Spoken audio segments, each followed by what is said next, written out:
This is Honey Badger Nation, where real estate agents from around the globe come together to grow, collaborate, and expand their business. Where we take our individual fires and put them together and make one big fire.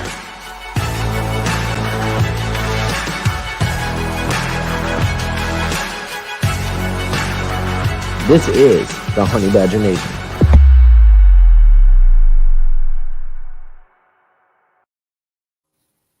Hello, my name is Michelle Ellis, and I am a realtor and owner at eXp Realty. Welcome to the Hive Hot Seat. I'm excited to be bringing you Jacob Barnhill. Today, we are going to chat a little bit about investment properties. I actually had the pleasure of meeting Jacob and his lovely wife in Seaside, Florida back in March. Was it March? March? March, yep. And it was great meeting them. And you guys are from North Carolina? South Carolina. South Carolina? I never get it right. Close. There's only two South Carolinas. This is a 50. Almost. But yeah, and that's one part of this, company that I love is the fact that I get to collaborate and do stuff like this with agents across the globe. And it's so much fun, and, getting to talk to people about their processes and systems and stuff outside of even Canada. Things are like black and white and totally different in different places. So I find it very fascinating and interesting talking to people about real estate outside of my realm. So let's get to the honey, shall we? So we decided, like I said, we were going to talk about investment properties. So why don't you tell me a little bit about why you got interested, I guess, in investing in real estate?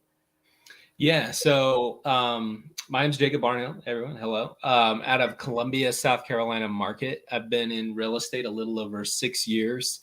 I've been an agent for most of those with eXp Realty now, and team owner at eXp and team owner, and was at Keller Williams before that. I was an instructor for a little while. I was trying to grow my first team there. And before that, I was actually a wholesaler, and I actually had my foot in the door as a wholesaler. It was assigning contracts, and I wanted to get into the real estate investing game, and all of it. I thought it sounded interesting to me, and I was just looking for more freedom. The military, a lot of my family are military, Marines, Air Force, Navy, and I had a special position in the military that really kept me away from my family a lot, even though I loved it. It's actually one of the most popular jobs in the enlisted Air Force, the United States Air Force, and I was a C-17 loadmaster. So I crunched numbers for jets, and I flew around on the jet loading real heavy cargo, personnel. We had to have fuel, flight times. We had to take all that into consideration and do all this stuff, but it put me away from my family. So I was really looking at different options of what else could I do. And I tried to sell these heat patches for a little while. I was reading Rich Dad, Poor Dad, that kind of stuff, right? I was in this discover mode, and I spent a lot of deployments kind of researching different things. And somebody literally just handed me a book one day, and it was on wholesaling and assigning contracts. And I just started studying that on my crew rest time, my downtime while I was deployed, and started studying creative finance structures at first, and then found wholesaling. And I started doing that about a year before I got out of the military. So that's kind of my backstory in real estate. And I only ever got my license to do my own investment deals. And, to me, when I look back at it, it's all a business, right?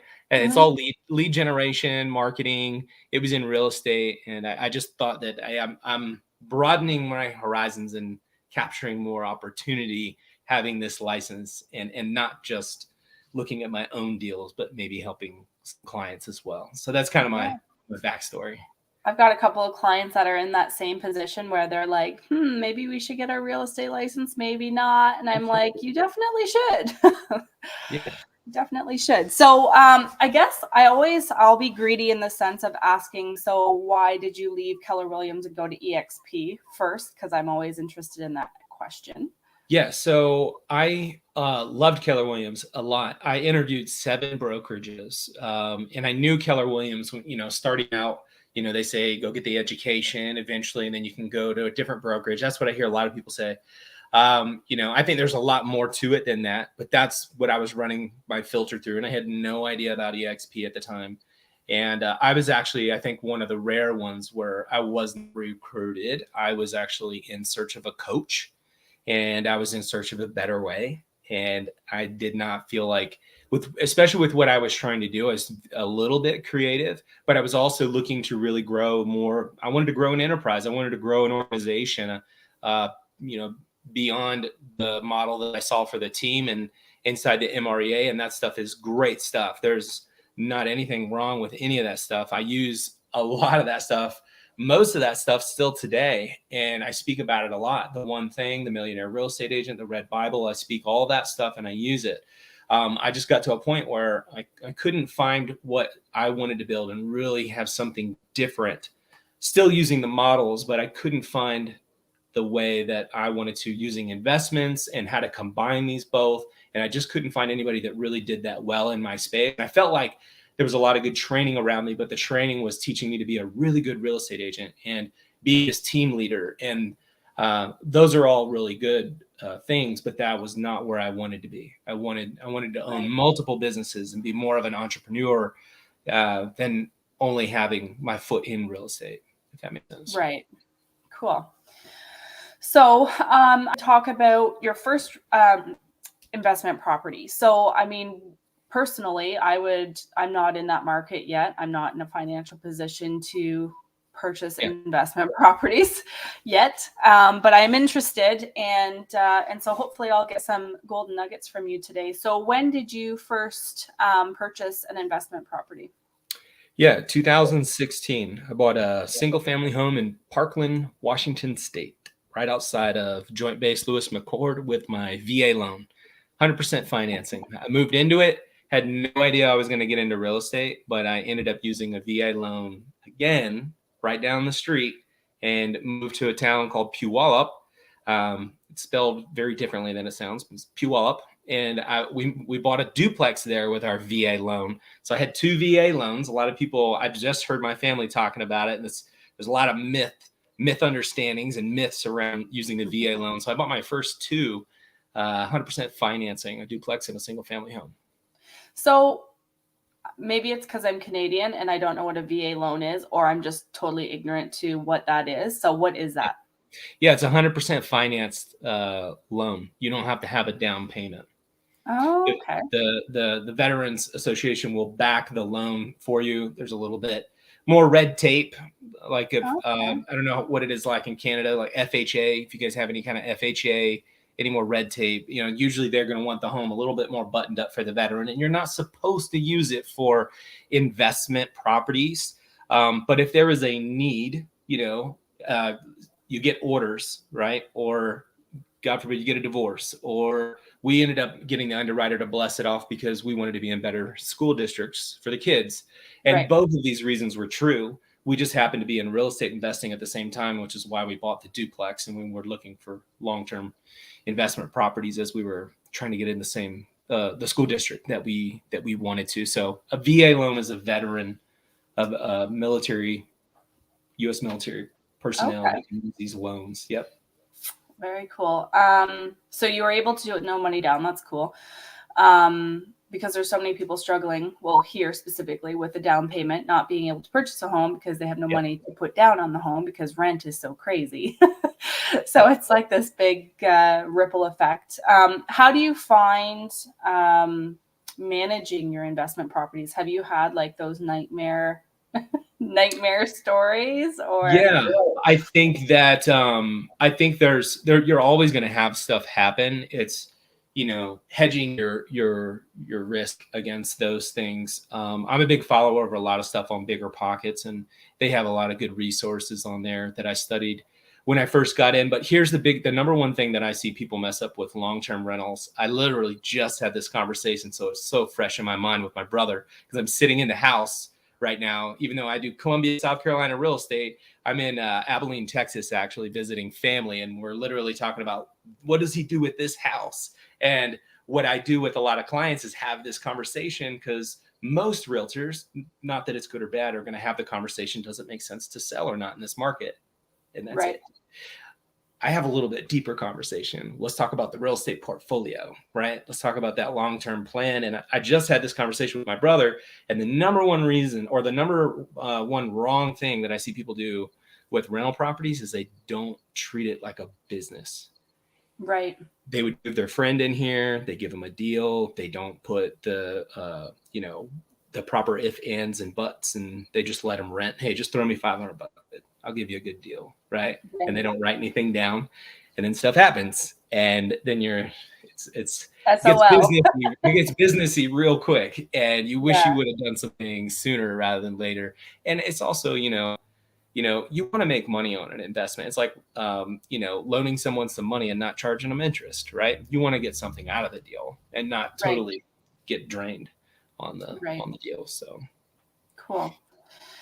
So I think we were talking before we had started this that we were going to maybe go into off-market properties and that kind of thing. And how do you, source out the, your investment properties and stuff? Do you want to maybe get into that a little bit? Like how we find investment properties? Yeah. So even though it hasn't been something that, I'll be honest, we haven't focused on like majorly in a long time, like where we're buying a bunch of them. So don't get me wrong. I've owned up to 8 at one time. 5 of them I bought creative, and I was a part of an investor network. And I literally just picked up the phone. I think that's a big thing I was telling you before we got on this. Like when I first started and I didn't have a license, you were taught to, okay, we got to set up campaigns. We got to go find these sellers that are not in an MLS anywhere per se, right? That MLS was just one leg to the stool. It's like, all right, we need a postcard campaign. I get not everybody can afford a postcard campaign, but let's get a list. Let's start calling, partner up with someone. Let's go to the county courthouse auctions. Let's go put your We Buy House signs out. Like this, let's make classified ad posts for We Buy Houses. Let's do all of these things so we can, get some things going. Not that I recommend doing all those things at once to get started, right?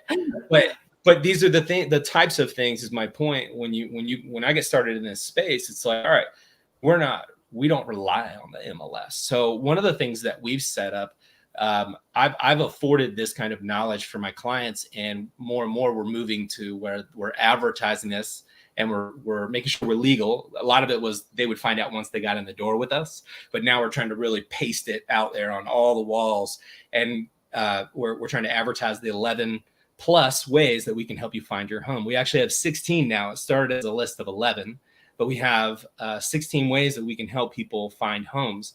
And one of which is, that a lot of people won't think of is go look at the pendings. I know some agents do that, but a lot of agents won't even look at for sale by owners, right? Right. They won't, and actually have a strategy, not every once in a while, right? This is a literal checklist. Just like I would go into the MLS and I have my process, I'm going to check the for sale by owners the same way. I'm going to go check the pendings the same way. I'm going to go check the expires and the withdrawals the same way. Maybe not an expired call or a mail campaign, but literally a little bit more of a, hey, I'm going to go reverse prospect when I have these buyers, right? And you just start kind of getting people in your pipeline because you're doing all this stuff. People that are renting their property. We just picked one up for an investor as an Airbnb in Columbia. And they advertised it for rent, and we said, hey, we want to make an offer. They're like, yeah, we had it for sale a couple years ago, but we had to fix all this stuff. They're like, but if the offer was right, we'd take it. And they took it. And it was a lot less than I think if they would have had it on the market, and it would have, been multiple offers and all this stuff. So we have 16 ways that we've listed all of them out for stuff just like this. Just thinking like there is no box, right? Right. Yeah, that's super creative, because you have to, there's not just one way, right? And we've got to, stay on top of creative ways so that we can do everything we can for our clients, right? So absolutely. Okay. Is there anything else that you want to share? I've already gone through my list of questions. No, yeah. I think that one of the things we do, if you guys want to go check out, we got a event that I'm doing with one of my partners at EXP. It's called the reupmeetup.com. Go to meetup.com. And you can go find our Facebook page. I think it's Cola Real Estate, Cola, like COLA, like the soda. Cola Real Estate Investing, Famously Hot, is our Facebook group. Noah Harris is my partner, and he grew that Facebook group to, I think, 700 or 800 people in just a month or two. Him and his wife, Christy, know a ton of people. We packed the room with 100 people, and we talk about all of these things. We just did an event back in March earlier this year. We're doing another one in July. If you want to come, they're still selling tickets. And I think that you should know these things, either, practicing these things yourself. But I think if you can get to the point where you can start affording some of these benefits to the client, where they're really looking at the whole real estate picture for them, right? And we're not just saying, hey, is it a good time to sell or buy? I could literally sit down with my brother and give him advice and say, hey, it is the best time that you could possibly ever sell right now. But let me show you why it would make sense not to. Yeah, right? Yeah, exactly. Because and we can still create a benefit out of that, right? Yeah. And I can really look at the whole package, the whole real estate picture for him. And a lot of people too, like, yeah, their home is worth a ton of money right now. And, there's a lot of people that have a ton of debt that could really benefit from refinancing right now. I mean, I realize the interest rates are a little bit higher than they were, a few months back, but still, I mean, my dad just sold his house, and I couldn't recall what his interest rate was. And so, like, we're going through all the documents, and I'm like, 3.67, holy crap, that's high, like, compared to what it was, right? So, right. I mean, even if he would have refinanced, a year ago or something, like when we purchased our house back in December of 2020, we locked in at 1.84, which was sweet, right? So if people were refinancing back then and taking that equity out and being able to purchase an investment property or pay off debt, or, there's so many other things. There's so many other things. I don't even know it all. When I got in the room, when we did our last re-up, I mean, there were guys in there, and I don't claim to be a financial planner. I'm not certified to do that, but I know a lot of things in the real estate space, and there's a lot of things I'm not even good at in the residential real estate space that I don't do. That is good. There's just so many things with buying notes and private money lending. There's short-term rentals, long-term rentals. There's all these different things that people can do. They just aren't really looking at all that. And I don't sit down with every client and have this, but I mention it. And if they're open to it, and I have people I can connect to, and I know how to create a benefit from all of them, what if I could help someone sell a home, right?